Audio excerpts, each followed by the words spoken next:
पता है कि आज से 13 साल पहले यानी साल 2008 में दुनिया एक भयंकर फाइनेंशियल क्राइसिस से जूझ रही थी, जिसके चलते न सिर्फ कई बड़ी बड़ी कंपनीज बैंकरप्ट हो गई थी, बल्कि साथ ही लाखों करोड़ों लोग अपनी नौकरी खो बैठे थे। और ये सिर्फ किसी एक कंट्री में नहीं हुआ था, बल्कि इस क्राइसिस ने पूरे वर्ल्ड की कमर तोड़ दी थी। और यहाँ तक कि अमेरिका जैसा देश इस क्राइसिस को सर्वाइव नहीं कर पाया था। इनफैक्ट इसकी शुरुआत ही अमेरिका से हुई थी। तो आज की इस वीडियो में हम जानेंगे कि दुनिया पर यह फाइनेंशियल क्राइसिस आखिर क्यों और कैसे आया था, और American finance and insurance company AIG का इस पूरे मामले में क्या रोल था। तो चलिए वीडियो को शुरू करते हैं। दोस्तों, ये फाइनेंशियल क्राइसिस साल 2007 से 2008 के बीच दुनिया के सामने आया था, लेकिन इसकी शुरुआत करीब 10 साल पहले यानी लेट 90s में ही हो गई थी। दरअसल लेट 90s और अर्ली 2000 में अमेरिका के अंदर .com क्रैश और आतंकवादी हमले जैसी बड़ी घटनाएं हुई, जिनका वहां की इकोनॉमी पर बहुत गहरा असर पड़ा। और इसी वजह से अमेरिका के फेडरल रिजर्व ने अपने इंटरेस्ट रेट को कम कर दिया, ताकि मार्केट में प्राइस स्टेबिलिटी और इकोनॉमिक ग्रोथ मेंटेन रह सके। यहाँ आपको जानकर हैरानी होगी कि फेडरल रिजर्व ने अपने इंटरेस्ट रेट को कई बार घटाकर 6.5 से 1.75% पर ले आया था। और इसका नतीजा ये हुआ कि बहुत से लोगों ने अपनी अलग अलग जरूरतें जैसे कार, इलेक्ट्रॉनिक्स और मेनली घर के लिए लोन लेना शुरू कर दिया। और चूंकि इंटरेस्ट रेट हद से ज्यादा कम था, इसलिए जो लोग अपनी लो इनकम और खराब क्रेडिट स्कोर के चलते लोन के लिए एलिजिबल नहीं भी थे, वो लोग भी बैंक्स के चक्कर लगाने शुरू कर दिए। देखा जाए तो सही मायनों में उन लोगों को लोन नहीं मिलना चाहिए, लेकिन बैंक्स ने लालच में आकर सभी लोगों को मॉर्गेज पर लोन देना शुरू कर दिया। दोस्तों, यहाँ हम आपको मॉर्गेज के बारे में बताना चाहेंगे। मॉर्गेज बैंक और लोन लेने वाले व्यक्ति के बीच एक तरह का कॉन्ट्रैक्ट होता है, जिसके अनुसार अगर लोन लेने वाला व्यक्ति लोन को नहीं चुका पाता है, तो मॉर्गेज की मदद से बैंक अपना पैसा उस व्यक्ति की प्रॉपर्टी को बेचकर वसूल कर सकता है।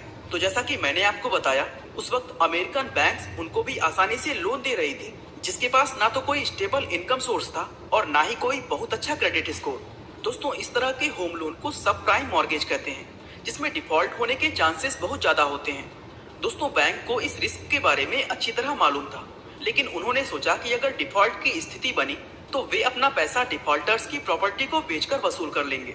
अब चूंकि बैंक बहुत ज्यादा लोगों को लोन दे रहे थे, तो ऐसे में उन्हें लिक्विडिटी प्रॉब्लम यानी कैश का दिक्कत होने लगा। और इस प्रॉब्लम से निपटने के लिए बैंक्स को कोलेटरलाइज्ड डेब्ट ऑब्लिगेशन यानी CDO की मदद लेनी पड़ी। दरअसल ऐसी सिचुएशन में जब बैंक्स को लिक्विडिटी की प्रॉब्लम होती है, तो वे अपने पास मौजूद हजारों मॉर्गेजेस का बंडल बनाकर उन्हें सिंगल बॉन्ड के रूप में दूसरी पार्टी जैसे इन्वेस्टर्स, कारपोरेशन, इंश्योरेंस कंपनी और पेंशन फंड्स को बेच देते हैं, जिसके बदले में बैंक्स को उन दूसरी पार्टीज से कैश मिल जाता है। लिक्विडिटी का प्रॉब्लम सॉल्व हो जाता है। और दोस्तों, बैंक जो इन मॉर्गेजेस के बॉन्ड को सेल करते हैं, उसी को CDO कहा जाता है, मतलब कि कोलेटरलाइज्ड डेब्ट ऑब्लिगेशन। और ये थर्ड पार्टीज इन CDOs को इसलिए खरीदती हैं क्योंकि लोन लेने वाला व्यक्ति इंटरेस्ट के साथ अपना पूरा लोन इन्हीं थर्ड पार्टीज को चुकाता है, और इसमें इन्हें अच्छा खासा मुनाफा हो जाता है। और अकॉर्डिंग टू स्टैटिस्टिक्स, इन CDOs के डिफॉल्ट होने के चांसेस भी ना के बराबर होते हैं। लेकिन यहाँ पर दिक्कत ये थी कि बैंक्स द्वारा बनाए गए उन CDOs में सब प्राइम मॉर्गेजेस की संख्या बहुत ज्यादा थी, और जैसा कि हमने आपको बताया कि सब प्राइम मॉर्गेजेस के डिफॉल्ट होने के चांसेस बहुत ज्यादा होते हैं। तो ऐसे में भला कोई भी थर्ड पार्टी इस रिस्क को क्यों लेना चाहेगी। और इसलिए इस रिस्क को खत्म करने के लिए अमेरिका की multinational finance and insurance company AIG अपनी एक special insurance policy credit default swap यानी CDS को लेकर आई, जिसे आगे चलकर इस फाइनेंशियल क्राइसिस का सबसे अहम वजह माना गया। दोस्तों, यहाँ आपकी जानकारी के लिए बता दें कि उस समय AIG अमेरिका की सबसे बड़ी और रेपुटेड इंश्योरेंस कंपनी थी, जिसका बिजनेस 80 से ज्यादा देशों में फैला हुआ था। अब AIG ने क्या किया कि उसने उन रिस्की CDOs पर इंश्योरेंस देना शुरू कर दिया, यानी कोई भी CDO अगर डिफॉल्ट होगा तो उस सिचुएशन में AIG उसका पूरा नुकसान खुद चुकाएगी। दोस्तों, AIG की इस इंश्योरेंस पॉलिसी को क्रेडिट डिफॉल्ट स्वैप यानी CDS का नाम दिया गया था। अब चूंकि AIG जैसी बड़ी व रेपुटेड कंपनी CDOs को इंश्योर कर रही थी, तो ऐसे में सब प्राइम मॉर्गेजेस होने के बावजूद भी उन CDOs से सभी तरह का रिस्क खत्म हो गया। और जब रिस्क ही नहीं रहा, तो बहुत सी थर्ड पार्टी कंपनी, इसमें अमेरिका ही नहीं बल्कि दूसरे देशों के इन्वेस्टर्स, इंश्योरेंस कंपनीज व कारपोरेशन भी शामिल थे, उन सभी ने अपने प्रॉफिट के लिए इन CDOs को खरीदना शुरू कर दिया। और दोस्तों, ये CDS पॉलिसी बेचना AIG के लिए बहुत ज्यादा फायदेमंद साबित हुआ, जहां कुछ ही सालों में उन्होंने सिर्फ इस इंश्योरेंस पॉलिसी से अरबों डॉलर्स कमा लिए। लेकिन दोस्तों, यहाँ पर प्रॉब्लम ये हुआ कि AIG कंपनी अब इस प्रॉफिट को देखकर लालची हो गई थी, और लालच में उसने कुछ ऐसा कर दिया, इसने इस फाइनेंशियल क्राइसिस को बद से बदतर बना दिया। दरअसल जब कोई भी कंपनी अपना इंश्योरेंस बेचती है तो इंश्योरेंस को चुकाने के लिए उनके पास उतने फंड्स या असेट होने चाहिए, लेकिन एआईजी के पास इतने फंड्स थे ही नहीं। असल में प्रीवियस डेटा के बेसिस पर एआईजी को ये भरोसा था कि उन्हें इंश्योरेंस के पैसे चुकाने की जरूरत कभी पड़ेगी ही नहीं, और इस तरह बैंक भी एआईजी के भरोसे बेफिक्र होकर लगातार कई सालों तक लोगों को कम इंटरेस्ट पर लोन देते रहे, जिससे अमेरिका में हाउसिंग मार्केट के प्राइस जमीन से आसमान तक पहुंच गए। अब दोस्तों यहाँ तक अगर देखें तो आम नागरिकों से लेकर एआईजी तक इस मामले में इन्वॉल्व सभी पार्टीज अच्छा खासा पैसा कमा रही थी, लेकिन असल में ये प्रॉफिट सिर्फ एक बबल था जो किसी भी समय फट सकता था, और आखिरकार साल 2006 में इसके फटने की शुरुआत भी हो गई। असल में हुआ ये कि अमेरिका के फेडरल रिजर्व ने अपने इंटरेस्ट रेट को 1.75 से बढ़ाकर 5.2% कर दिया। दोस्तों इस इंटरेस्ट रेट के बढ़ने से लोन लेने वाले सभी लोगों पर बहुत गहरा असर पड़ा, लेकिन इससे सबसे ज्यादा प्रभावित वो लोग हुए जिनकी गिनती सब प्राइम मॉर्गेजेस में थी, क्योंकि उन लोगों की इनकम इतनी थी ही नहीं कि वो इस लोन पर इतना ज्यादा इंटरेस्ट चुका सके, और इसका नतीजा ये हुआ कि उन लोगों ने डिफॉल्ट करना शुरू कर दिया, और जैसे जैसे इन डिफॉल्टर्स की गिनती बढ़ती गई वैसे वैसे इन मॉर्गेजेस से बने सीडीओस की वैल्यू भी नीचे आने लगी, क्योंकि लोगों के मॉर्गेज डिफॉल्ट करने की वजह से मार्केट में उन सीडीओस की वैल्यू खत्म हो गई जो बैंक थर्ड पार्टीज को बेचकर उनसे पैसे लेती थी और वही पैसे लोगों को लोन के रूप में दे देती थी।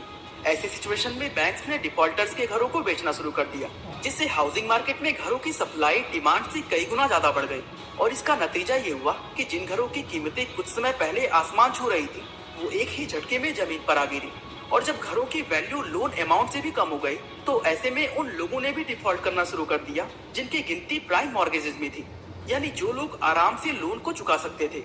दोस्तों अमेरिका के हाउसिंग मार्केट का इस तरह क्रैश होना सभी बैंक्स और सीडीओस खरीदने वाली थर्ड पार्टीज के लिए एक चिंता का विषय था, लेकिन फिर भी उन्हें ये तसल्ली थी कि उन्होंने अपने सीडीओस को एआईजी की सीडीएस पॉलिसी से इंश्योर करवाया हुआ है, और इंश्योरेंस से मिलने वाले पैसों से वो अपने नुकसान की भरपाई कर सकते हैं। लेकिन हमने आपको पहले ही बताया कि एआईजी के पास इतने फंड्स थे ही नहीं कि वो सभी सीडीओस के इंश्योरेंस का पैसा चुका सके, और इसीलिए एआईजी जितना पैसा चुका सकती थी उसने चुकाया। उसके बाद 15 सितंबर 2008 के दिन एआईजी का सारा पैसा खत्म हो गया, और उसी दिन अमेरिका के सबसे पुराने बैंक में शुमार किए जाने वाला लेहमन ब्रदर्स बैंक भी बैंकरप्ट हो गया, और इस तरह देखते ही देखते ये सब प्राइम मॉर्गेज क्राइसिस एक बहुत बड़े फाइनेंशियल क्राइसिस में बदल गया। और चूंकि उन सीडीओस में दुनिया भर के इन्वेस्टर्स, इंश्योरेंस कंपनीज व कारपोरेशन ने इन्वेस्ट किया हुआ था, इसलिए इस फाइनेंशियल क्राइसिस का असर सिर्फ अमेरिका ही नहीं बल्कि पूरी दुनिया में देखने को मिला, और इस क्राइसिस की वजह से दुनिया भर में जो मंदी आई उसे दी ग्रेट रिसेशन का नाम दिया गया। दोस्तों फंड्स खत्म होने की वजह से एआईजी पर भी बैंकरप्ट होने का खतरा था। असल में दुनिया भर के ना जाने कितने बैंक्स और इंश्योरेंस कंपनी किसी न किसी तरीके से एआईजी के साथ जुड़े हुए थे, और ये बात फेडरल रिजर्व भी जानता था कि अगर एआईजी बैंकरप्ट हो गई तो ये फाइनेंशियल क्राइसिस और भी कहीं ज्यादा भयानक रूप ले लेगा, और इसीलिए एआईजी को बचाने के लिए फेडरल रिजर्व को आगे आना पड़ा।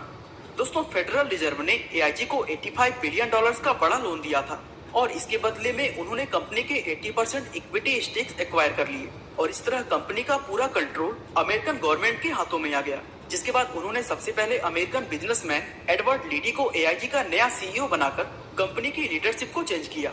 इसके बाद फेडरल रिजर्व को और भी बहुत से खर्चे करने पड़े, जिसमें एआईजी पर हुए बड़े बड़े मुकदमों को सेटल करने का अमाउंट भी शामिल था। इस तरह एआईजी को डूबने से बचाने के लिए फेडरल रिजर्व को कुल मिलाकर $122 बिलियन का खर्चा करना पड़ा। इसके बाद धीरे धीरे एआईजी की गाड़ी फिर से पटरी पर लौटी, और आपको जानकर हैरानी होगी कि साल 2012 में एआईजी ने ऐसा रिकवर किया कि फेडरल रिजर्व ने एआईजी के स्टेक को $22 बिलियन की प्रॉफिट पर बेचा। दोस्तों इस फाइनेंशियल क्राइसिस को हुए 13 साल बीत चुके हैं, लेकिन आज भी इसे इतिहास के सबसे बड़े फाइनेंशियल क्राइसिस में गिना जाता है। बाकी दोस्तों आज के लिए बस इतना ही।